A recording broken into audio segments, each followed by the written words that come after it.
안녕하세요. 국제거래법 김지연 변호사입니다. 더운 여름날에 비도 오는데 공부하기 좀 힘드실 텐데 그래도 이제 뭐 겨울이 돼도 사실 수험은 언제나 힘든 거니까 이제 좀 힘을 내셨으면 좋겠고 저도 이렇게 김지연 변호사입니다. 이렇게 변호사라고 그냥 자연스럽게 소개할 수 있는 날이 올까 수험을 할 때는 그런 생각을 사실은 했었거든요. 그래도 또 이 시간을 이겨내면 그런 날이 온다라는 거를 한번 경험을 해봤으니까 여러분들도 꼭 그렇게 되실 수 있도록 진심으로 응원하고 제가 이 선택법 국제거래법 과목을 강의를 하면서 이제 제가 해드릴 수 있는 부분은 최대한 해드릴 수 있도록 강의 준비했으니까 한번 믿고 잘 들어주시면 될 것 같습니다. 자, 국제거래법 기본 강의 시간이고요. 먼저 우선 기본 강의를 하기에 앞서서 국제거래법 과목의 수험적 의미를 좀 한번 설명을 드리려고 해요. 자, 먼저 여러분은 이미 다 알고 계시겠지만 이게 배점표입니다. 자, 변호사 시험에서 일단 선택 과목이 차지하는 배점은 160점입니다.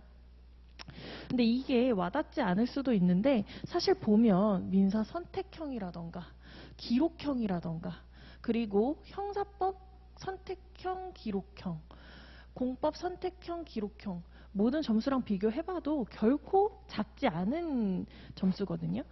그래서 1무는 국제사법이고 2무는 국제물품 매매 계약에 관한 협약인데 사실 국제사법의 조문수는 96개이고 이제 협약에 관한 조문수는 101개인데 여기에서 유의미한 조항만 좀 추려내면 이제 90개 정도로 줄어들 수 있습니다. 그러면 총 200개가 채 되지 않는 조문의 수를 가지고 있음에도 이것을 공부를 했을 때 얻을 수 있는 우리의 점수는 물론 만점 기준이지만 160점. 배점이 결코 작지 않다. 그러면 국제거래법은 충분히 전략 과목으로 선택하실 수 있겠다. 이렇게 말씀을 드리고 싶거든요. 그래서 이제 그렇다고 그 선택법을 다른 법들보다 많이 공부해서 고득점을 하시라 그런 말씀은 아니고 이제 필요한 공부를 해서 필요한 만큼의 필요한 공부를 해서 다른 과목보다 용이하게 고득점을 취하자. 이런 전략을 가지고 가시면 좋을 것 같습니다. 그래서 먼저 이제 국제거래법을 공부를 하려면 국제거래법의 과목이 어떻게 구성되어 있는지 이제 초시를 하시는 분들 같은 경우에 여기서부터 좀 접근을 해야 될 것 같은데요. 우리가 이제 기본 강의 시간이니까 이런 것들까지 먼저 살펴보시면 먼저 국제사법과 협약이라고 이제 과목이 구성되어 있는데 이 두 개가 원체 낯선 과목이기 때문에 어떤 내용을 담고 있는지부터 아셔야 공부 방법을 바로 세우실 수가 있어요. 먼저 협약부터 보시면 협약은 굉장히 익숙하실 겁니다. 자, 제가 이렇게 해서 구조표를 따로 올려뒀거든요. 그래서 요거에 사면을 한번 보시면 되는데 자, 먼저 협약은 편, 장, 절, 그 다음에 조문 이렇게 구성이 되어 있습니다. 협약 같은 경우에는 익숙하실 거예요. 적용 범위, 어디에 적용되냐의 문제고 협약의 적용 범위를 얘기한 거니까 요거는 빼고 이제 성립, 매도인의 의무, 매수인의 의무 이런 것들 규정하고 있고 어떤 의무가 있는지 그 다음에 위반했을 때 구제수단이 어떤 게 있는지 매수인도 마찬가지로 어떤 의무들이 있는지 위반했을 때 상대방한테 인정되는 구제수단이 어떤 게 있는지 자, 그 위험이 이전되는 경우 손해배상, 이자, 면책, 해제의 효력, 물품의 보관 이것은 그래도 여러분들이 익숙한 범위에 해당하실 거예요. 그게 왜 그렇지만 이 반면 국제사법은 조금 낯선 느낌이 있으실 수 있는데 그게 왜 그러냐면 일단 이 두 법의 차이에서 오는 거거든요. 협약 같은 경우에는 실체법이에요. 그래서 국제물품매매계약에 적용되는 민법과 상법의 특별법의 지위를 가지는 실체법이기 때문에 우리가 해왔던 민법이나 이런 과목들과 같이 어떤 권리가 있는지 의무가 있는지 구제수단이 어떤 게 있는지 뭐 이런 문제들이 출제되는 과목이라고 생각을 하시면 될 것 같습니다. 근데 이 반면에 국제사법이 굉장히 조문이 낯서실 수가 있는데 그 이유가 물론 이제 소송법이나 이런 데서 보셨겠지만 이 법은 좀 특수성을 띠고 있거든요. 그래서 보면 다 지금 구성되어 있는 것이 전부 국제재판 관할과 준거법으로 규정이 되어 있고 총칙 규정 다음에 사람, 법률행위, 물권 이렇게 법률행위 유형별로 나눠서 전부 국제재판과 관할과 준거법을 정하고 있어요. 이게 왜 그렇냐면 이 법이 어떤 법이냐면 이 법은 외국과 관련이 있는 요소가 있는 법률 관계에 국제재판 관할과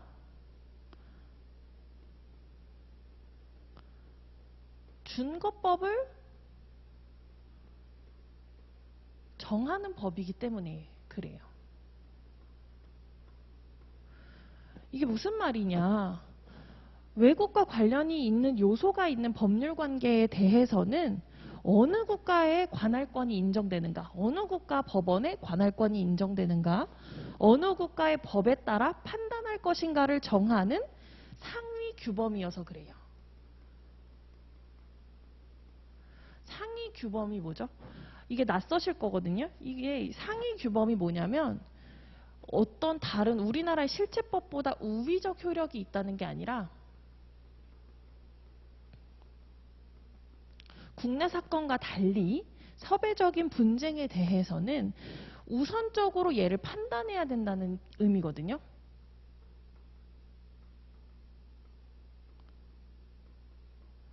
그래서 우리가 익숙한 이런 실체법과 달리 국제사법은 판단하기에 앞서서 어느 국가 법원의 관할권이 있는지 혹은 대한민국 법원의 국제 관할권이 인정되는지 이 사건에 대한 관할권이 인정되는지를 검토하고 어떤 법에 따라 판단할 것인지를 정하는 법률이라고 생각을 하시면 될 것 같습니다.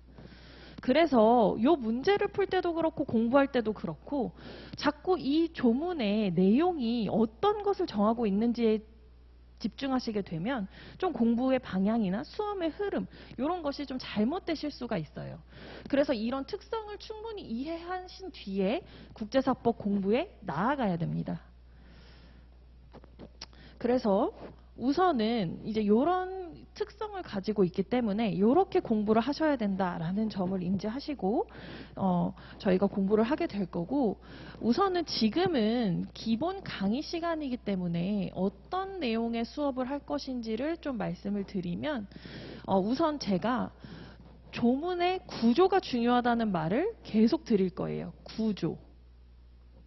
요거는 저희가 첫 시간에 좀 문제를 풀어보면서 왜 구조의 중요성을 강조하는지를 이따 설명을 드릴 수 있을 것 같은데 우선은 조문의 구조, 거기에 부수적으로 내용에 대한 의미를 이해하셔야 됩니다.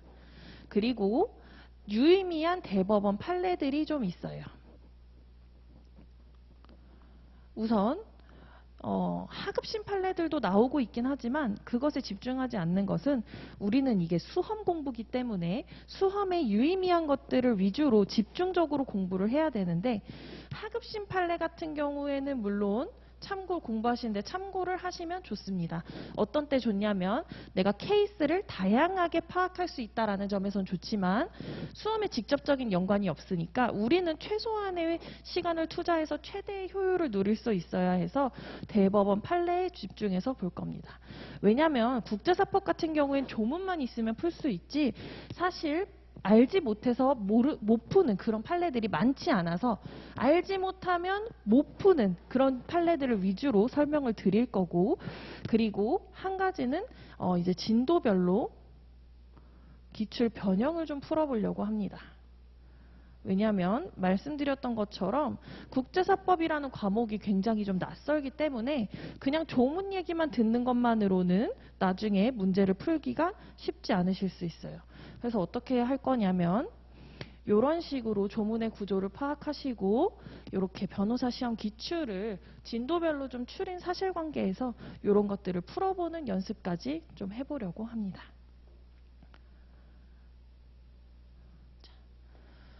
그래서 이런 내용으로 우리가 수업이 이루어질 거니까 이렇게 공부를 하시면 될 것 같고, 제가 이거는 설명회 때 드렸던 말씀이기는 한데, 우선은 이제 최소한의 시간을 투자해서 최대 효율을 누려야 된다.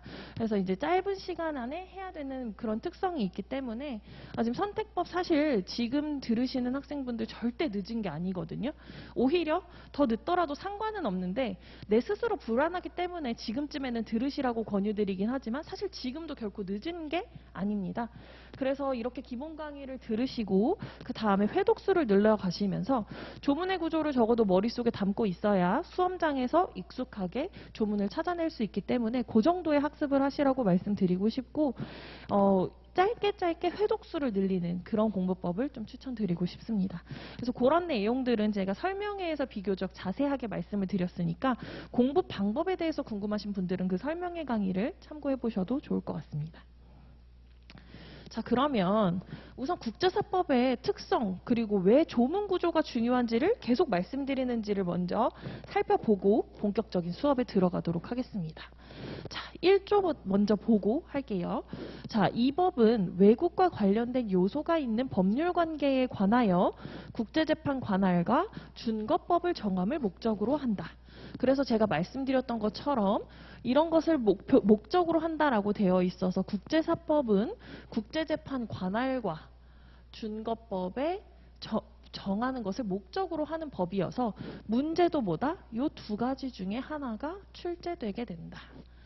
그래서 국제재판 관할을 묻는 문제와 준거법을 묻는 문제가 출제되는데 비율은 이 준거법을 묻는 문제가 훨씬 많이 차지하게 됩니다. 자, 그러면 1조는 이걸 정함을 목적으로 한다라는 목적 규정이지만 여기에는 적용 범위를 내포하고 있습니다. 외국과 관련된 요소가 있는 법률 관계에 관하여니까 국제사법의 적용 범위는 외국과 관련된 요소가 있는 법률 관계가 되게 됩니다. 자, 이게 적용 범위고 이것은 목적 규정입니다. 이렇게 구조를 이해하시고 먼저 국제재판 관할부터 한번 좀 살펴보려고 합니다. 자, 이 문제를 풀어보는 이유는 조문의 구조를 강조하기 위함이라고 했는데 지금 여러분이 하나도 혹시 제시가 아니고 초시여서 하나도 국제사법 규정을 모르고 있다 하더라도 지금 이게 11의 변시거든요. 이게 11의 변시에 기출된 문제인데 이 문제를 풀 수 있다는 걸 내가 한번 경험해봄으로써 어떻게 공부를 해야 될까를 체감해 보시는 것을 목적으로 이 부분을 수강하셨으면 좋겠어요. 자, 우선은 제가 이렇게 편집을 해가지고 왔는데 어떤 국제재판 관할을 어떤 문제가 출제가 됐냐면 11의 변시에서는 자, 병운송회사는 선장무와 근로계약 체결 당시 근로계약에 관한 분쟁에 대하여 중국 법원을 전속 관할로 하는 서면 합의를 하였으나 중거법은 지정하지 않았다. 갑 회사의 손해를 배상한 병운송회사가 선장 무를 상대로 근로계약 위반을 들어서 대한민국 법원에 손해배상 청구 소송을 제기하였다. 이때 대한민국 법원이 국제재판관할권을 가지는지 논하시오라는 문제가 출제됐습니다. 자, 그러면 여기에서 조문의 구조를 안다면 어떻게 문제를 풀어가야 되냐면 근로계약 위반이네. 근로계약 위반을 들어서 손해배상 청구 소송을 했네. 국제관할권이 있는가? 국제재판 관할권이 있는가? 그래서 조문을 어디를 봐야 되냐면 아까 제가 드렸던 이 조문표에서 관할과 근로계약을 묻는 것이었기 때문에 관할과 근로계약을 규정하고 있는 조문인 43조를 찾아가시면 됩니다. 그래서 이 조문을 바로 찾아내려면 채권의 장에 관할 규정에 근로계약 관할 규정이 있지? 그러니까 문제를 보고 바로 생각이 나셔야 주어진 시간 안에 문제를 풀 수 있어요. 그러면 근로계약 관할에 대한 규정에 가면 이것은 뭘 규정하고 있는가? 조문의 내용만 보더라도 이미 수험생 여러분들은 어느 정도 법률적 지식을 가지고 있는 사람이기 때문에 이해가 됩니다. 근로자가 1항부터 보겠습니다.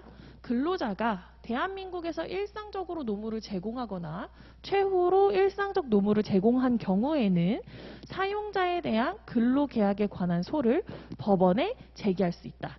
이때 이 법원은 지금 대한민국 법원을 의미합니다. 이게 지금 순서대로 공부를 하셨으면 이게 대한민국 법원을 의미하고, 자, 그럼 1항은 뭘 규정하는 법이냐? 근로자가 사용자에 대한 근로계약에 관한 소를 제기한 경우의 관할에 대해서 규정하고 있는 규정입니다. 그러면 이 조문 구조를 파악하실 때 1항은 뭐냐? 근로자가 사용자에 대해서 근로계약에 관한 소를 제기한 경우에 적용되는 규정이다. 이렇게 구조 자체를 이해하고 계셔야 됩니다. 그 다음에 2항은 뭐냐? 사용자가 근로자에 대하여 제기하는 근로계약에 관한 소는 근로자의 일상거소가 대한민국에 있거나 근로자가 대한민국에서 일상적으로 노무를 제공하는 경우에는 법원에만 제기할 수 있다. 이렇게 되어 있는데, 그러면 2항은 뭐냐? 사용자가 근로자에 대하여 제기하는 소에 대한 관할을 규정하고 있는 규정이다. 자, 그러면 3항은 어떤 규정이냐? 근로계약의 당사자 간에 제8조에 따른 국제재판 관할 합의가 있을 때 그 합의는 다음 각호 어느 하나에 해당하는 경우에만 효력이 있다. 그래서 이건 뭐다? 국제재판 관할 합의에 유효한 경우를 정한 거죠. 합의가 유효한 경우를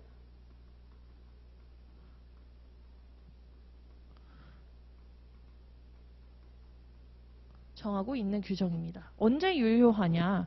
분쟁이 이미 발생한 경우, 분쟁이 이미 발생한 뒤에 사후적으로 합의하면 유효하다는 거예요.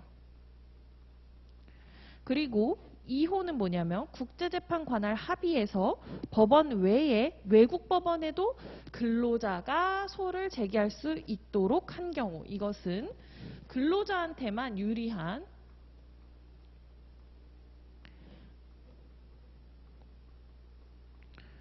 추가적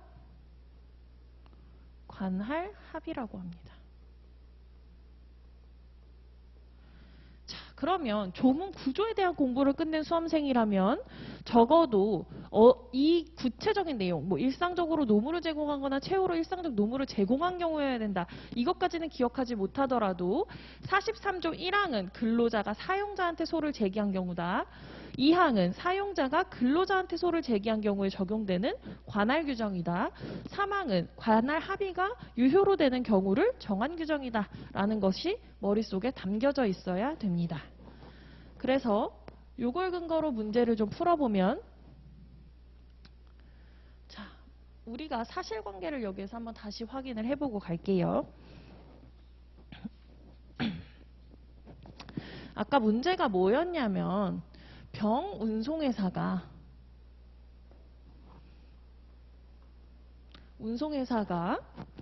근로자 무를 상대로 근로계약 위반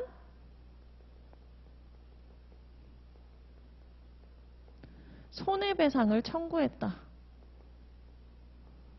하는 문제였고, 아까 그 밑에 전제사실에 나와 있었는데 무의 상거소는 대한민국이었습니다. 병은 운송회사인데 중국 상하이에 주된 사무소를 두고 부산에 유일한 영업소를 둔 운송회사였습니다. 자, 그리고 뭘 했냐면 근로계약을 할 때 중국 법원을 전속관할로 하는 합의를 했습니다. 자, 요런 사실관계였는데, 그러면 여기에서 관할 문제를 어떻게 해결해야 되냐? 자, 그 순서를 한번 보겠습니다. 자, 이 조문을 보면서 해야 돼서 여기에다가 좀 해보겠습니다. 먼저 첫 번째, 국제사법이 적용되는지 여부. 이거에 대해서는 아까 1조 규정을 살펴봤었죠. 1조가 목적 규정이지만 적용 범위를 정하고 있다. 외국과 관련된 요소가 있는 법률 관계일 것. 지금 이 사안에서는 병운송회사는 중국 상하이에 주된 사무소를 두고 있고 부산에 유일한 영업소를 두고 있고 무는 대한민국에 상거소를 둔 근로자였기 때문에 외국과 관련된 요소가 있다라고 결론이 나게 되거든요. 요거는 본문 수업에 들어가서 좀 더 자세히 살펴보고 된 요소가 있는 법률관계. 자, 그러니까 해당한다. 국제사법은 적용된다. 그 다음에 이게 실제 답안지라면 2번 근로계약에 관할하고 지금 이 43조 규정의 일반 원칙을 쓰시면 되겠죠. 그러면 그 다음에는 3번 사안의 경우에는 어떻냐. 문제에서 중국 법원 합의를 했었죠. 중국 법원 합의를 했으니까 그 합의 여부부터 검토를 해야 돼요. 합의가 유효한가? 자, 근로계약 관할 합의가 유효한 경우는 이 두 가지에 해당해야 된다고 했는데 지금 병과 무는 중국 법원을 전속 관할로 하는 합의를 언제 했냐면 근로계약 체결 시에 했었습니다. 그러면 사후적 합의에도 해당하지 않고 중국 법원 한 곳만을 지정했으니까 근로자에게 유리한 추가적 관할 합의에도 해당하지 않아요. 그러면 합의가 유효하냐? 근로계약에서는 관할 합의가 사망의 두 경우에 해당해야 되는데 그에 해당하지 않으므로 합의는 유효하지 않다라는 결론을 우선 내야 되고 그렇다면 이 관할은 어디에 인정되는가는 몇 조에 의해서 살펴봐야 된다. 사용자가 근로자한테 소를 제기한 경우니까 43조 2항에 따라 판단해 봐야 된다. 그럼 43조 2항은 뭐라고 규정을 하고 있냐.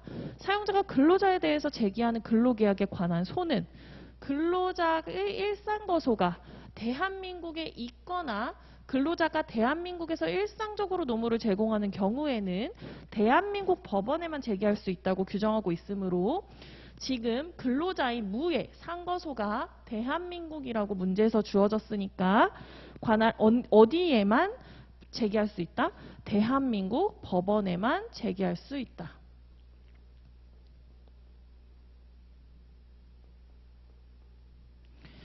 자, 그래서 이렇게 보면 이렇게 문제를 푸시면 되는 거거든요. 이게 실제 기출입니다.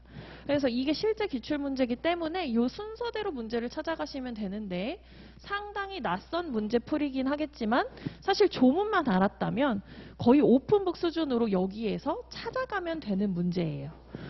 그래서 조문 구조의 중요성을 말씀드렸던 이유는 그런 것이고 자 그러면 국제사법이 국제재판관할 말고 또 무엇을 규정하고 있냐? 준거법을 규정하고 있거든요. 준거법에 대해서는 조금 더 낯서실 수 있어요. 그렇기 때문에 배점이 큽니다. 근데 이것만 이해하시면 사실 이것도 풀어내시는 것은 어려움이 없어요. 익숙해지시기만 하면. 자, 준거법 파트에 딱 그래도 관할 규정은 어느 정도 익숙해서 관할을 막 봤는데 이제 시험은 얼마 안 남았고 국제사법 공부를 시작했는데 준거법 파트에 들어갔는데 연결점, 준거법 이런 얘기들이 나오는데 너무 낯설거든요. 딱 막막한 기분이 드실 거예요. 근데 이것도 문제를 하나 풀어보면 사실 이 용어와는 무관하게 굉장히 쉽고 간명한 그 구조로 풀 수 있다라는 것을 이해하실 수 있기 때문에 이것도 11회 변시에서 사안을 추린 내용입니다. 자, 요것도 한번 보실게요. 준거법에 대한 문제예요. 이것은 자, 병운송회사는 갑 회사의 동의 아래 이 사건 화물을 여러 개의 컨테이너에 적재하여 자사 소유 그랜드피스호의 선내가 아닌 갑판에 선적하였다. 자, 그 다음에 을 회사가 베트남 호찌민항에 도착한 이 사건 화물을 검사한 결과 그랜드피스호 선장 무의 과실로 컨테이너 1개가 해상에 떨어져 이 사건 화물 중 일부가 멸실된 사실이 밝혀졌다. 그러면 우리는 여기에 막 집착을 하게 돼요. 왜냐하면 공부를 했었던 경험이 있기 때문에 일부가 멸실됐으면 누구의 책임이 있지? 근데 사법에서는 거기에 집중하시면 안 돼요. 준거법이 뭐냐? 그럼 이 사실관계를 어떤 법에 근거해서 판단할 것이냐의 문제이기 때문에 여러분들이 시험장에 들어가서 밑줄을 치는데 막 이런 데다가 이제 밑줄을 습관적으로 치시는데 그렇게 하시면 안 되고, 이 법률 관계에 어떤 법을 판단할 것인가, 어떤 국가의 법으로 판단할 것인가에 집중해서 읽으셔야 됩니다. 자, 그러면 갑회사가 병운송회사를 상대로 선장 무해 과실을 들어서 불법 행위로 인한 손해배상 청구 소송을 대한민국 법원에 제기하였고, 소제기 이후 갑회사 병운송회사가 합의하여 일본법을 불법행위 준거법으로 선택하였다면 이에 적용될 준거법은 무엇인지 논하시오. 자, 갑과 병은 해상운송 계약을 체결한 사이이래요. 자, 그러면 지금 여기에서 문제되는 법률 관계는 뭐다? 갑회사가 병운송회사를 상대로 불법 행위로 인한 손해배상 청구 소송을 제기했다는 거겠죠. 그리고 알아둬야 될 사실은 소제기 이후 갑회사 병운송회사가 합의해서 일본법을 준거법으로 선택하였다. 이 사실을 알아두셔야 됩니다. 자, 그러면 어디로 가야 되냐면 불법 행위로 인한 손해배상 청구 소송의 준거법이기 때문에 불법행위 준거법 문제죠.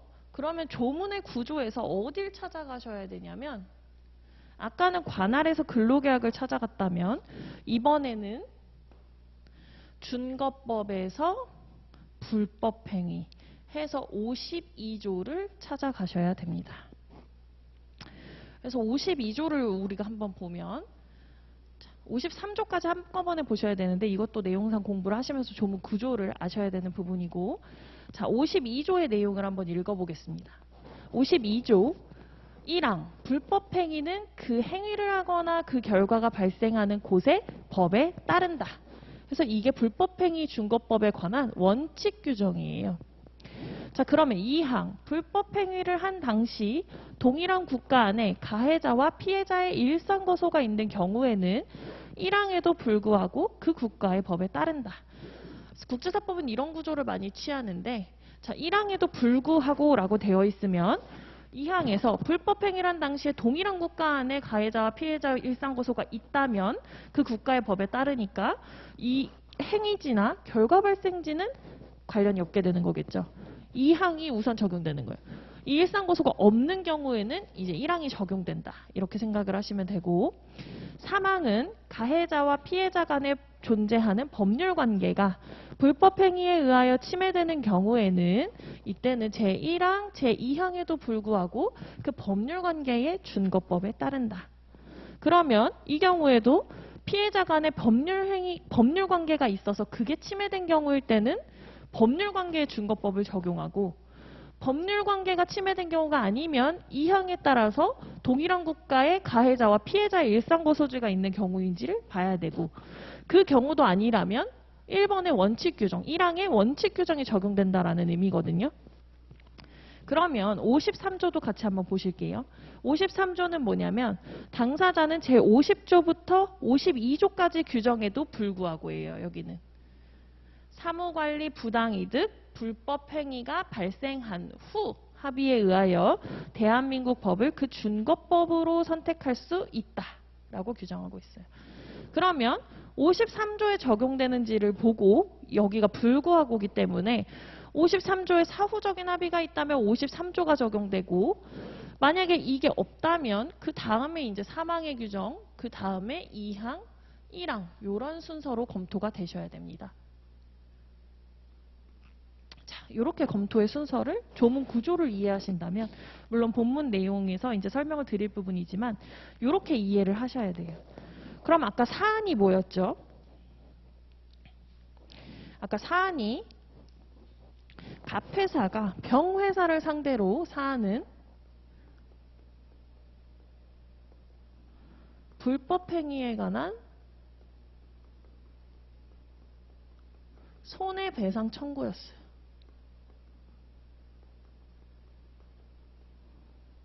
이 둘은 뭐다? 해상 운송 계약을 체결한 사이. 해상 운송 계약을 체결한 사이고, 또 한 가지에 주어진 사실은 뭐였죠? 소제기 후에 일본법을 준거법으로 선택했어요.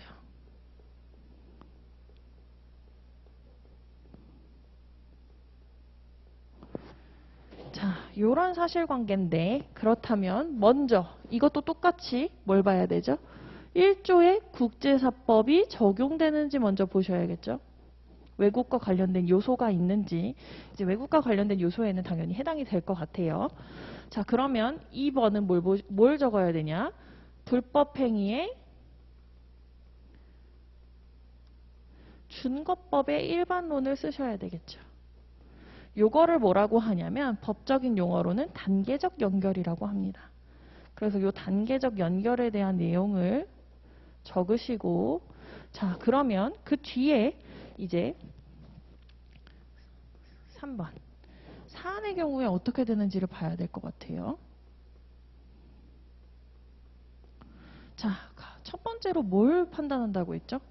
사후적 합의가 있는지부터 봐야 된다고 했으니까 문제에서 사후적 합의 있었는데 소재기후 일본법을 준거법으로 선택했잖아요. 근데 뭘 선택했냐? 일본법을 선택했어요. 53조 규정은 뭐죠? 대한민국 법을 선택한 경우니까 사후적 합의로 준거법이 선택됐다고 볼 수 있다? 그렇지 않다. 일본법을 선택했기 때문에 대한민국 법이라고 명시하고 있죠. 그러면 이제 어디로 가야 되냐? 여기에서 53조를 검토한 뒤에 52조로 가야 돼요. 몇 항부터 가야 되죠? 3항부터 가야 돼요. 3항부터 가보면 가해자와 피해자 간에 존재하는 법률 관계가 피해자가 가해자한테 청구하고 있죠. 둘 사이의 법률 관계가 불법행위로 침해된 경우에는 법률 관계의 준거법에 따른다고 했으니까 그러면 둘 간의 법률 관계가 지금 해상운송 계약이라고 계약을 체결한 사이니까 법률 관계가 있고 병의 그 선장인 무해 과실로 멸실이 생긴 거였으니까 불법행위로 인해서 침해된 경우에 해당이 되죠. 그러면 여기서는 뭐라고 나와야 되냐? 법률 관계의 준거법에 따라야 한다. 까지는 결론이 나오겠죠. 그러면 이제 이 다음에 이 법률 관계가 뭐냐? 해상운송 계약이죠. 해상운송 계약의 준거법을 또 찾아야 될 것 같아요. 구체적인 내용은 이제 본문을 살펴본 뒤에 하겠지만 우리가 조문의 구조를 한번 보면 채권 파트죠. 여기에서 어떻게 알려드릴 거냐면 여기까지가 계약 채권이고 여기 세 가지가 이제 법정 채권이거든요. 법에 의해서 발생하는 채권. 자, 그럼 계약 채권에 대해서는 소비자 계약, 근로계약 외에는 일반 규정이 45조, 46조가 적용된다는 구조를 공부가 마치시면 이해를 하고 계실 거예요. 그러면 아까 그 문제에서는 해상운송계약의 준거법에 대해서 45조, 46조를 검토하고 준거법이 정해지는 경우까지 검토를 마치신다면 이 문제의 해결이 끝나게 됩니다. 그래서 불법행위의 준거법 규정으로 가는 거, 검토를 마치고 법률관계의 준거법으로 가는 거, 이것도 다 조문의 구조를 이해하고 있었다면 사실 문제를 적용하고 푸는 문제는 그리 어렵지 않습니다. 이게 변시니까 최고 난이도라고 봤을 때 이제 공부를 마치셨다면 결코 어려운 내용이 아니거든요. 그래서 이런 구조를 이해하셔야 된다는 말씀을 자꾸 드리고 있는 거고, 사안을 살짝 바꿔보겠습니다. 이거는 해석의 그러니까 설명드리는 것은 용이하게 하기 위해서 좀 만들어 왔는데, 법률 관계가 방금은 있었던 경우고, 이 경우에 준거법에 대해서 53조, 52조 3항이 적용 안 된다고 한번 전제를 해볼게요. 법률 관계가 없다. 그리고 갑과 병의 일상거소가 모두 대한민국이다라고 전제를 해볼게요. 그러면 어떤 규정이 적용이 되죠? 52조 2항이 적용되게 되죠. 불법행위를 한 당시 동일한 국가 안에 가해자와 피해자의 일상거소가 있는 경우에는 그 국가의 법에 따른다고 했으니까, 그럼 모든 게 맞다고 전제를 하면 대한민국 법이 준거법이 되는 거예요. 요 강호를 한번 해볼게요. 전제를 해보면, 자, 그러면 52조 2항에 의해서 대한민국 법이 준거법이 된다고 전제를 해볼게요.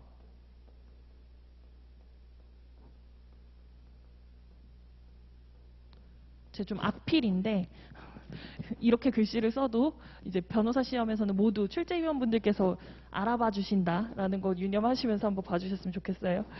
자, 항상 말과 같이 해드리니까 조금 보기 어려우시면은 한번 말로 이해하시면 될 것 같습니다. 자, 준거법이 대한민국 법으로 결정된 거는 뭐에 근거해서 지금 연결이 됐죠? 일상거소국이 대한민국이어서 대한민국 법이 준거법이 됐죠. 그러면 각각 병의 불법행위의 준거법, 자, 이 법률 관계를 지금 대한민국 법이라는 준거법과 연결시킨 요소가 뭐죠?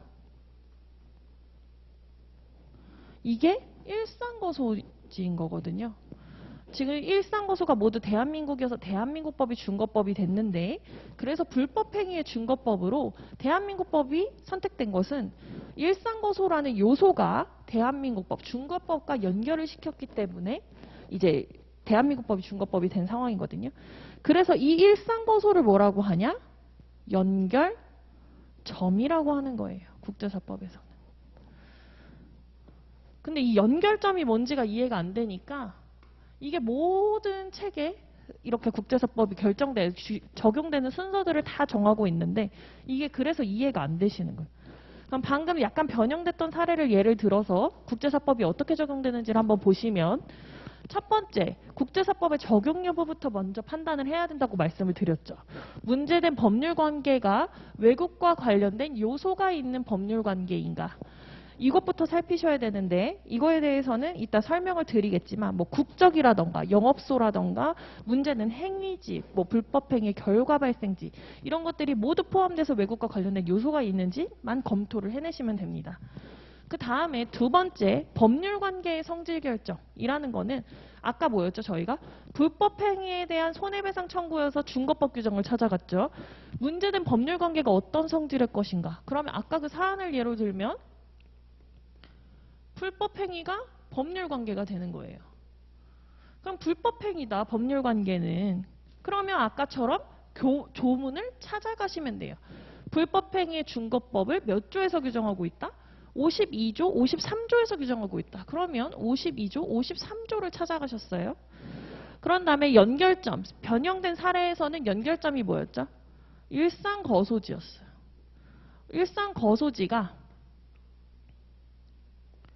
일상거소지가 대한민국이어서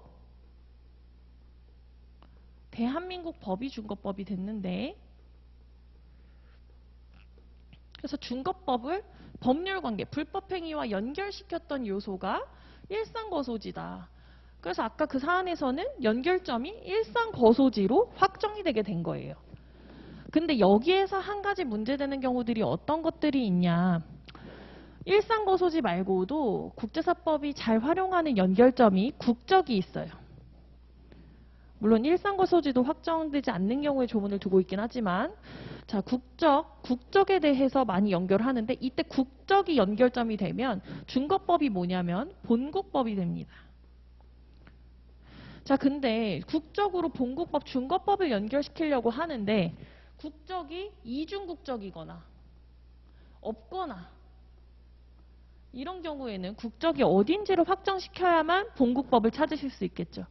그렇게 그냥 확정되는 경우 말고 이런 식으로 연결점에 확정이 문제가 되는 경우들이 있어서 이것에 대해서도 국제사법이 조문을 두 가지 두고 있고, 그것은 16조와 17조입니다. 그래서 16조와 17조를 참고해서 연결점을 확정하는 연습도 한번 해볼 거고, 그렇게 해서 연결점이 확정돼서 준거법을 여기서 결정은 우선 했죠. 우리가 대한민국 법을 준거법으로 결정을 했어요. 자, 여기까지만 해서 확정이 되는 경우가 있어요. 준거법이. 자, 그런데 여기에서 이렇게 문제되는 경우들은 어떤 거냐. 가장 쉬운 예시가 요건데, 준거법이 대한민국으로 정해졌는데 이 지금 문제되고 있는 사안이 대한민국과는 별 연관이 없는 거예요. 그러면 다른 법이 지정되어야 실질적으로 문제를 해결할 수 있지 않냐라는 취지에서 이 지금 지정된 준거법이 뭐 근소한 관련만 있을 뿐이고 아주 밀접한 법이 따로 있다면 이제 그 조문으로 가야 되는데 그런 규정들을 두고 있는 것이 준거법의 확정 단계에서 검토하실 부분입니다. 지정됐지만 다른 법이 있는지 이런 경우 예외적인 경우에 해당하는지 이런 것을 확정하는 단계를 한 번 더 거치는 경우들이 있고 확정됐다면 준거법을 적용하게 됩니다. 대한민국 법으로 준거법이 결정됐다면 그 법률 관계는 대한민국 법에 따라 판단돼야 되겠죠. 근데 만약에 대한민국 법으로 준거법이 되는 경우도 있겠지만 그렇지 않은 경우 대한민국에 관할은 있지만 이것의 준거법은 외국법이다 해서 외국법으로 준거법이 지정되는 경우에는 어떻게 해야 되냐? 대한민국 법원이라 하더라도 외국법에 따라서 판단을 해야 됩니다. 그래서 외국법에 대해서 판단을 할 때는 국내법이 아니기 때문에 어떻게 적용해야 되는지, 어디까지 적용되는지, 그리고 적용이 제한되는 경우들은 어떤 것이 있는지를 살피는 단계가 적용의 단계입니다. 그래서 준거법을 결정하고 적용하는 단계가 이렇게 이루어져 있는데 이 말만 봐서는 좀 이해하기가 어렵지만 실질적으로 이렇게 사안에 대입해 보면 이런 과정을 거치는 것을 도식화해 놓은 표고 전부 공부를 구조적인 공부를 마치시고 나시면 이제 이것에 대한 이해는 좀 더 용이하게 되실 거예요. 자, 이렇게 해서 준거법을 결정하는 법, 이게 국제사법입니다. 그래서 우리가 지금 11회 변시를 살펴봤듯이 수험에서 이런 내용들이 출제가 되는 거예요. 그래서 이렇게 국제사법의 내용보다 구조가 중요하다고 말씀을 드리는 거예요. 어디에 있는지를 찾아내야 되기 때문에 어떻게 구성되어 있는지를 이해하고 있어야 어느 조문으로 가서 그 조문을 적용해야 될지에 대한 판단이 쓰기 때문에 조문 구조가 중요하다고 말씀드리는 거거든요. 그래서 저는 어떻게 보면 국제사법에서는 진짜 이 세 장이 제일 중요하다고 말씀드리고 싶기도 해요. 이 세 장이 진짜 중요하고 협약도 물론 중요하지만 협약은 그래도 우리가 비교적 익숙하기 때문에 이제 실질적인 내용을 파악하시는 연습이 더 중요하다면 국제사법은 이 1면부터 3면까지의 구조가 훨씬 더 중요하다. 이렇게 보시고 이 구조를 익히시는 연습을 충분히 하셔야 됩니다. 자, 그래서 여기까지 해서 개괄적인 설명은 드리고, 근데 다만 이제 공부 방법을 들으시고 싶은 분들한테 하나 설명드리고 싶은 게 이게 협약이기 때문에 우리 국내법 같은 경우에는 이렇게 모두 조문에 이름이 써져 있거든요. 이 조문이 뭘 규정하고 있는지에 대한 제목을 붙여뒀어요. 근데 협약 같은 경우에는 이렇게 조문 옆에 조문 이름이 없는 게 원칙이거든요. 근데 공부하실 때 덜어 수험서에서 여기에 이름을 써줘서 그 이름에 대해 이름을 보면서 공부하시는 분들이 있는데 그것만 유의해달라는 말씀을 좀 강조드리고 싶어요. 이 구조를 파악해서 내가 어디에 뭐가 규정되고 있는지를 머릿속에 알고 있어야지 여기에 이렇게 조문 이름이 써져 있으면 시험장에서 주어지는 법전에는 이 조문 이름이 없거든요. 없는 조문집을 받아보고 시험을 풀려고 하면 굉장히 당황스러워요. 그래서 제가 조문집을 같이 나눠드린 이유는 그만큼 조문이 중요하기 때문인데 조문에 이름을 적어두고 공부하시는 연습은 하시지 않는 것을 좀 강조해서 말씀드리고 싶습니다. 그래서 우리가 이렇게 해서 이제 국제사법과 이제 협약에 대해서 개괄적으로 설명을 드렸고, 먼저 저는 1문이 이제 국제사법이기 때문에 국제사법부터 좀 수업을 할 거고, 방금 보여드렸던 것처럼 일단 기본 강의에서 제일 내가 뭘 가져가야 되냐. 기본 강의에서 뭘 가져갈까? 아까 계속 누차 아무리 강조해도 지나치지 않아요. 조문이 어디 규정되어 있는지, 구조. 거기에 내용을 공부하셔야 되고 아까 보셨던 것처럼 사후적 합의가 있다면 단계적으로 연결된다. 불법행위의 준거법은 뭐 이런 식으로 조문의 구조와 내용을 살짝 알고 계셔야 되고 그 다음에 실제 사례에 어떻게 적용되는지 모르면 못 푸는 대법원 판결이 어떤 게 있는지 이렇게 보시고 우선 기본 강의를 하면서 조문의 구조를 이해하신 다음에 그 뒤부터는 항상 조문집을 활용하면서 공부를 하셔야 되는데 제가 예정하고 있는 것은 이제 10월에 핵심 강의라고 해서 조문만 따로 한번 보려고 하거든요. 조문만. 왜냐하면 만약에 내가 시간이 진짜 부족해서 판례도 못 받고 진도배 기출도 못 받다. 그래도 적어도 조문의 내용을 가져가셔야 되기 때문에 핵심 강의에서 조문만 볼 거고 그 다음에 기출문제를 풀어볼 건데 기출문제를 푸는 이유는 두 가지 정도로 생각을 하시면 될 것 같아요.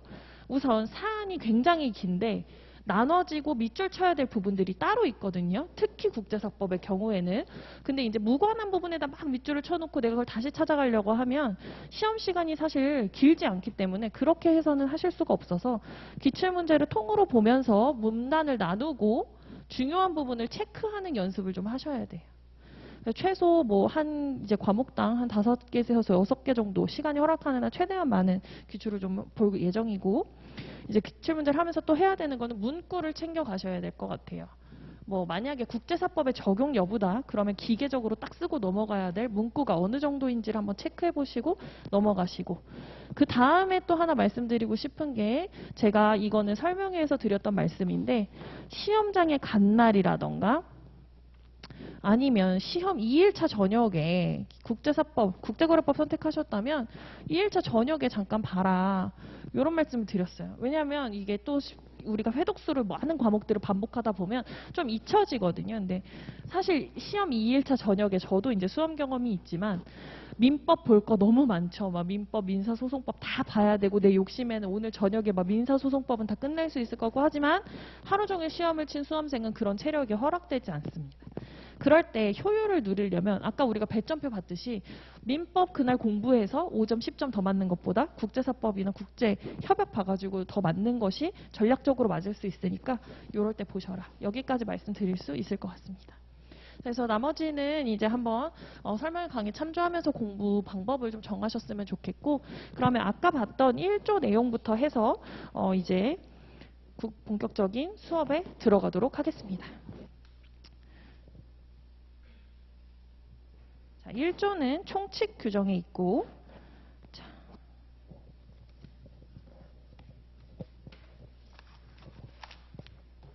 아까 봤던 것과 같이 1조는 뭐다? 외국과 관련된 요소가 있는 법률 관계에 관하여 국제재판 관할과 중거법을 정함을 목적으로 한다. 그런데 아까 뭐라고 말씀을 드렸죠? 목적을 정하는 법이지만 그 안에 적용 범위가 있다. 그러면 1번 국제사법의 적용 여부를 검토하실 때 국제사법은 외국과 관련된 요소가 있는 법률 관계에 적용되므로 그 외국과 관련된 요소가 있는지를 판단을 하셔야 됩니다. 외국과 관련된 요소는 어디에 해당하냐? 이것은 판례가 설시를 하고 있죠. 거래 당사자의 국적, 주소, 물건 소재지, 행위지, 사실 발생지 등이 외국과 밀접하게 관련되어 있어 곧바로 내국법을 적용하기보다 국제사법을 적용하여 그 중거법을 정하는 것이 더 합리적이라고 인정되는 법률 관계를 의미한다.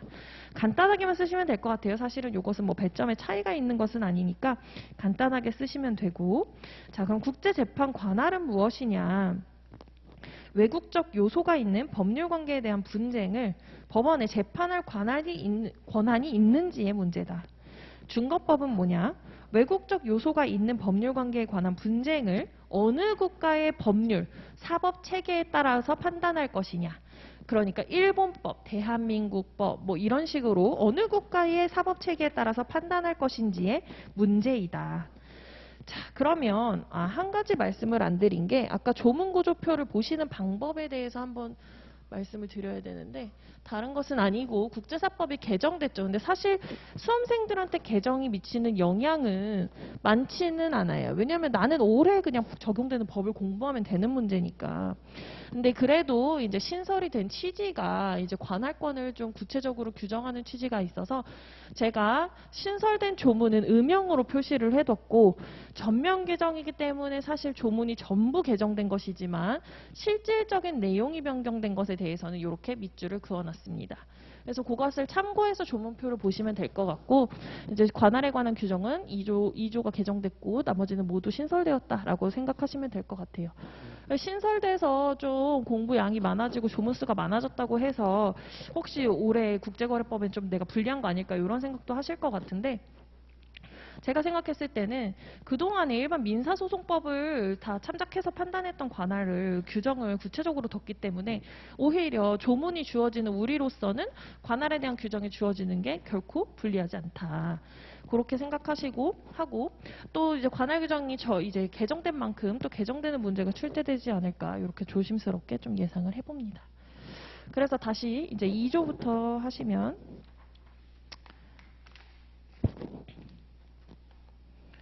자, 2조가 개정이 됐는데 개정이 된 근거가 된 것이 그 2조 아래에 나와 있는 판결 이후에 이게 법률론으로 형성해 가지고 계속 적용이 됐고 수험생 여러분들도 암기해서 쓰셨던 부분인데 이것이 이제 법제화가 됐습니다. 그래서 이 규정을 먼저 살펴보면 제2조 일반 원칙이에요. 대한민국 법원은 아까 법원이라고 나오면 모두 대한민국 법원이라고 말씀을 드렸죠. 당사자 또는 분쟁이 된 사안이 대한민국과 실질적 관련이 있는 경우에 국제재판 관할권을 가진다. 법이 개정되기 이전에는 모든 관할권을 이 원칙에 따라 판단했어요. 이 원칙은 뭐냐면 2조 1항은 실질적 관련의 원칙입니다. 그래서 대한민국과 실질적 관련이 있는 경우에 관할을 가진다. 이 경우 어떻게 판단해야 되냐? 실질적 관련의 유무를 판단할 때에는 당사자 간의 공평, 재판의 적정, 신속 및 경제를 꾀한다는 국제재판 관할 배분의 이념에 부합하는 합리적인 원칙에 따라서 실질적 관련이 있는지를 판단하여야 한다. 그래서 여기에서는 지금 판단의 기준을 제시하고 있습니다. 그래서 2번, 2항은 이 법이나 그 밖에 대한민국 법령 또는 조약에 국제재판 관할에 관한 규정이 없는 경우 법원은 국내법의 관할 규정을 참작하여 국제재판 관할권의 유무를 판단하되 제1항의 취지에 비추어 국제재판 관할의 특수성을 충분히 고려하여야 한다. 그래서 여기에는 관할 규정이 없는 경우의 판단에 대한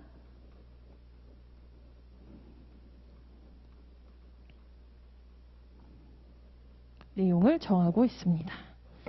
이렇게 보시면 될 것 같고 아래 판례도 참고해서 보시면 될 것 같은데 우선은 지금 1번 내용만 좀 보시면 국제재판 관할을 결정함에 있어서는 당사자의 공평, 재판의 적적, 신속 및 경제를 기한다는 기본 이념에 따라야 할 것이고 구체적으로는 소송 당사자들의 공평 편의 그리고 예측 가능성과 같은 개인적인 이익뿐만 아니라 재판의 적정, 신속, 효율 및 판결의 실효성 등과 같은 법원 내지 국가 이익도 함께 고려하여야 할 것이며 이러한 다양한 이익 중 어떠한 이익을 보호할 필요가 있을지 여부는 개별 사건에서 법정지와 당사자와의 실질적 관련성 및 법정지와 분쟁이 된 사안의 실질적 관련성을 객관적 기준으로 삼아 합리적으로 판단하여야 할 것이다. 판례가 이렇게 판시한 것을 법률론으로 형성해서 법제화되었다. 이 정도 내용 알아두시면 될 것 같고 자, 3조는 일반 관할에 대한 규정입니다. 자, 3조 보시면 1항 대한민국의 일상거소가 있는 사람에 대한 소에 관하여는 법원의 국제재판 관할이 있다. 법원에 대한민국 법원이죠. 일상거소가 어느 국가에도 없거나 일상거소를 알 수 없는 사람의 거소가 대한민국에 있는 경우에도 또한 같다. 그러면 사람에 대한 소에 대해서는 언제 인정되냐? 대한민국에 일상거소가 있는 사람, 일상거소가 어느 국가에도 없거나 일상거소를 알 수 없는 사람이더라도 거소가 대한민국에 있는 경우에는 적용된다. 자, 제1항에도 불구하고 대사공사 그 밖에 외국의 재판권 행사 대상에서 제외되는 대한민국 국민에 대한 소에 관하여는 법원의 국제재판 관할권이 있다. 이렇게 해서 1항과 2항은 사람에 대한 소의 일반 관할을 정하고 있는데 그러면 대한민국 법원의 관할이 인정되는 경우는 언제다? 사람에 대한 소에 대해서 대한민국에 일상거소가 있는 사람이거나 아니면 알 수 없거나 그런 경우에 거소가 대한민국에 있는 경우 그 다음에 3번 대사공사 그 밖의 외국의 재판권 행사 대상에서 제외되는 대한민국 국민에 대한 소 이렇게는 사람에 대해서 대한민국 법원의 일반 관할이 인정된다. 이렇게 보시면 될 것 같고 그럼 사망은 누구에 관한 소다? 법인에 관한 소다. 주된 사무소, 영업소 또는 정관상의 본거지나 경영의 중심지가 대한민국에 있는 법인 또는 단체와 대한민국 법에 따라 설립된 법인 또는 단체에 대한 소에 관하여는 법원의 국제재판 관할이 있다. 이 정도 내용 알아두시면 될 것 같습니다. 자, 3번은 특별관할입니다. 4조 사무소, 영업소, 소재지 등의 특별 관할을 규정하는 규정입니다. 대한민국의 1항 사무소, 영업소가 있는 사람, 법인 또는 단체에 대한 대한민국에 있는 사무소 또는 영업소의 업무와 관련된 소는 대한민국 법원에 제기할 수 있다. 2항 대한민국에서 또는 대한민국을 향하여 계속적이고 조직적인 사업 또는 영업활동을 하는 사람, 법인 또는 단체에 대하여 그 사업 또는 영업활동과 관련이 있는 소는 법원에 제기할 수 있다.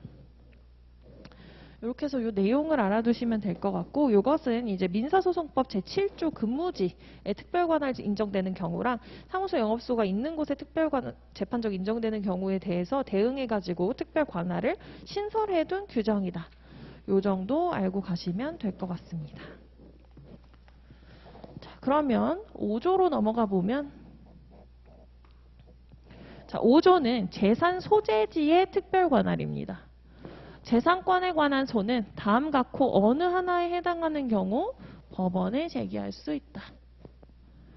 어느 경우냐면 청구의 목적 또는 담보의 목적인 재산이 대한민국에 있는 경우, 그리고 2호 압류할 수 있는 피고의 재산이 대한민국에 있는 경우, 이 두 경우에 이제 대한민국 법원에 인정이 되고,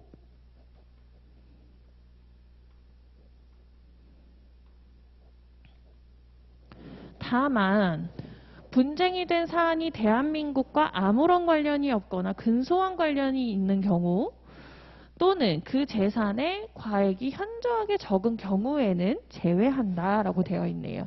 그러면 인정되지 않는 경우를 정리하면 1번 분쟁된 사안이 대한민국 법원과 아무런 관련이 없거나 근소한 관련만 있는 경우, 또는 그 재산의 가액이 현저하게 적은 경우에는 인정되지 않는다. 여기까지 알아두시면 될 것 같습니다.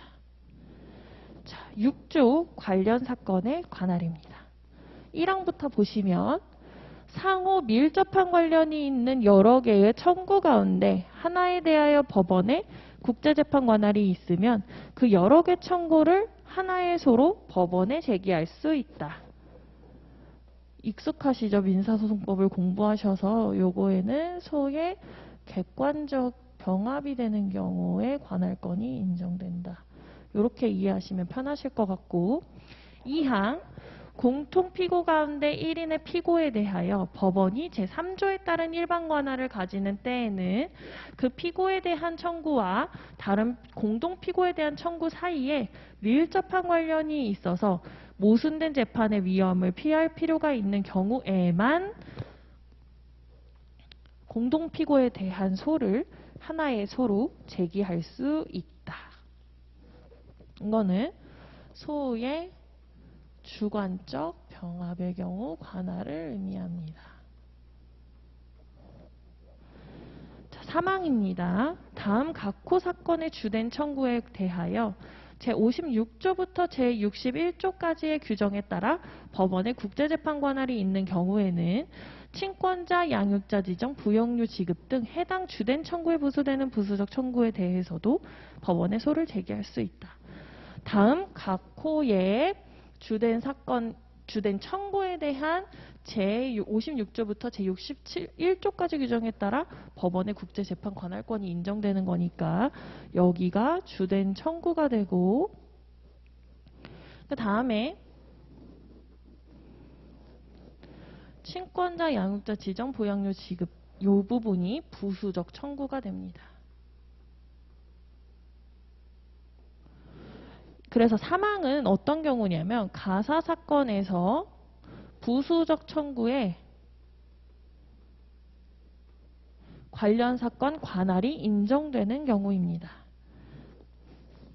그래서 주된 청구, 요 아래의 각호에 있는 주된 청구의 관할권이 대한민국에 있는 경우에는 부수적인 청구에 대한 관할권도 인정된다라는 거고, 4항은 제3항 각호에 따른 주된 청구에 부수되는 부수적 청구에 대해서만 법원에 관할이 있는 경우에는 그 주된 청구에 대한 소를 법원에 제기할 수 없다 해가지고 주된 청구에 관할이 있는 경우는 부수적 청구에 대해서도 관할이 있지만 부수적 청구에 대해서만 관할이 있는 경우에는 주된 청구에 대해서는 관할이 없다는 것을 규정하고 있어요.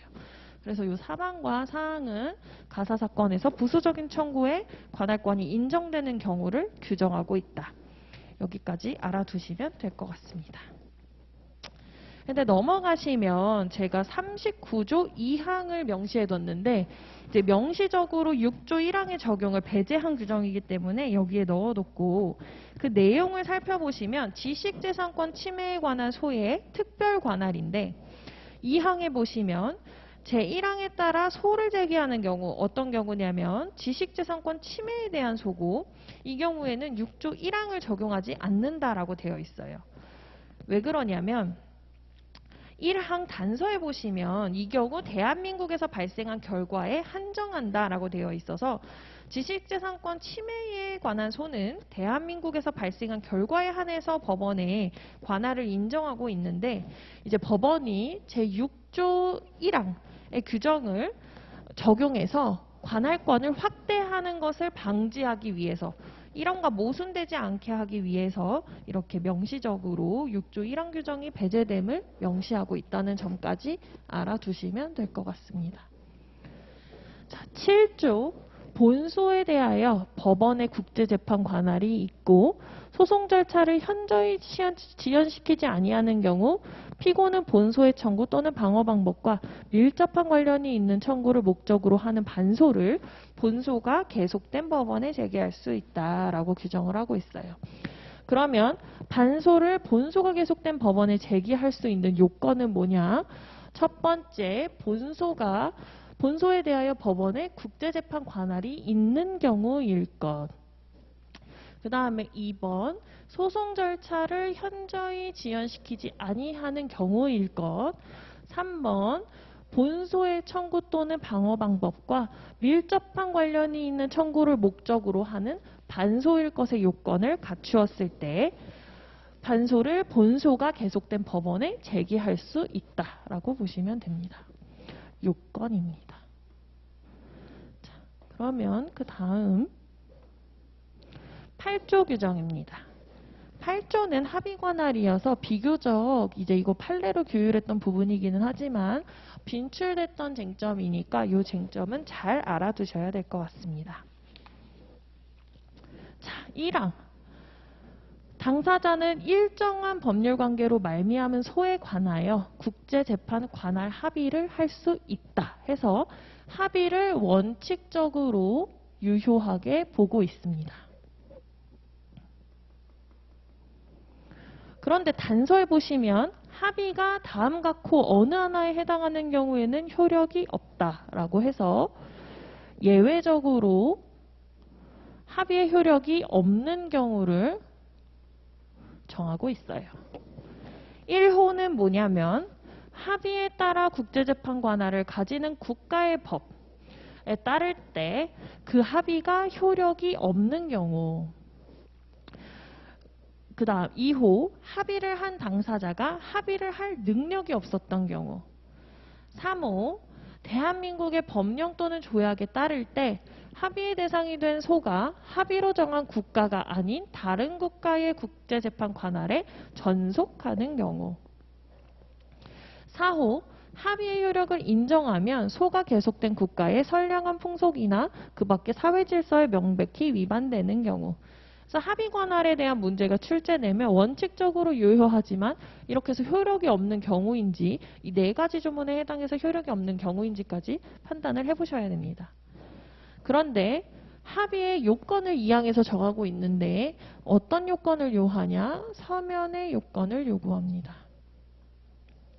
합의는 서면, 전보, 전신, 팩스, 전자우편 또는 그 밖의 통신수단에 의하여 교환된 전자적 의사 표시를 포함한 서면으로 하여야 한다라고 해서 합의 문제가 출제되면 이 서면성을 갖추고 있는지도 검토를 해보셔야 돼요. 유효라면 합의는 서면으로 해야 된다. 이 요건을 갖췄는지까지 보셔야 됩니다. 자, 그러면 다음 장에서는 자, 합의로 정해진 관할은 전속적인 것으로 추정한다라고 해서 효력에 대한 추정 규정을 두고 있고, 사항, 합의가 당사자 간의 계약 조항의 형식으로 되어 있는 경우 계약 중 다른 조항의 효력은 합의 조항의 효력에 영향을 미치지 않는다라고 되어 있는데, 이것은 합의 조항의 독립성이라고 합니다.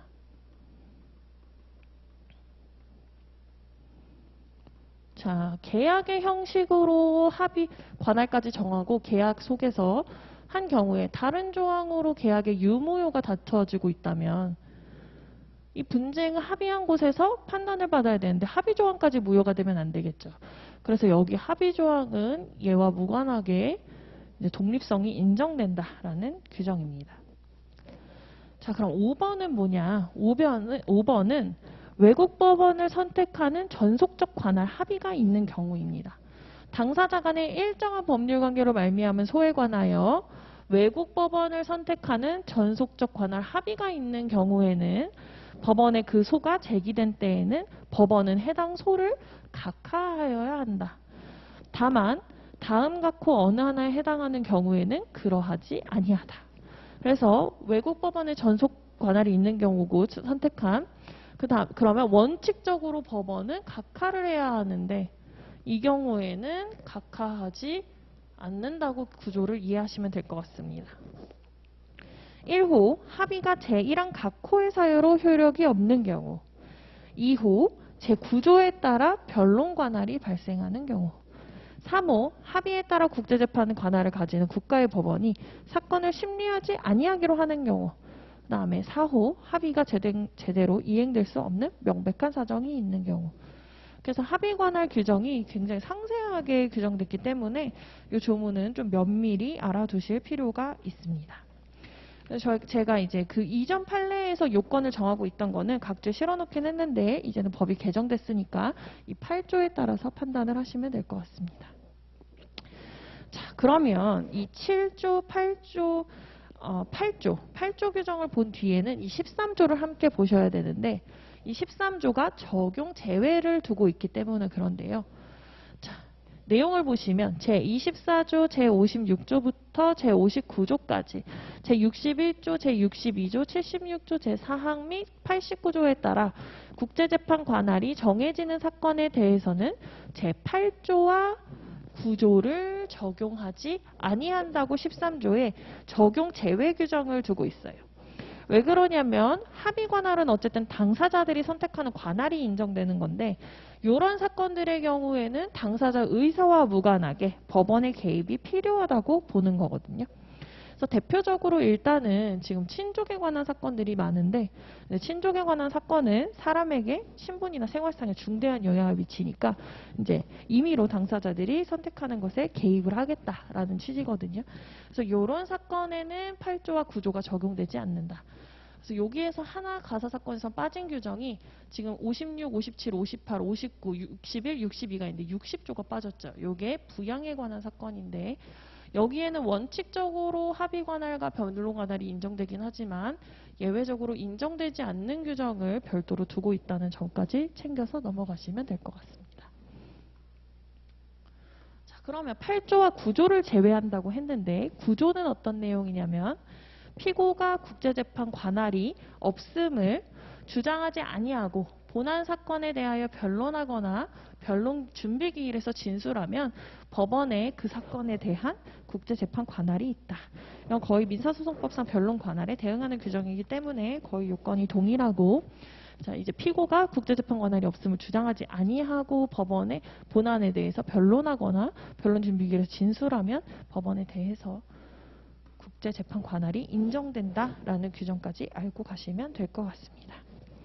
자, 10조 전속 관할부터는 다음 시간에 이어서 하도록 하겠습니다.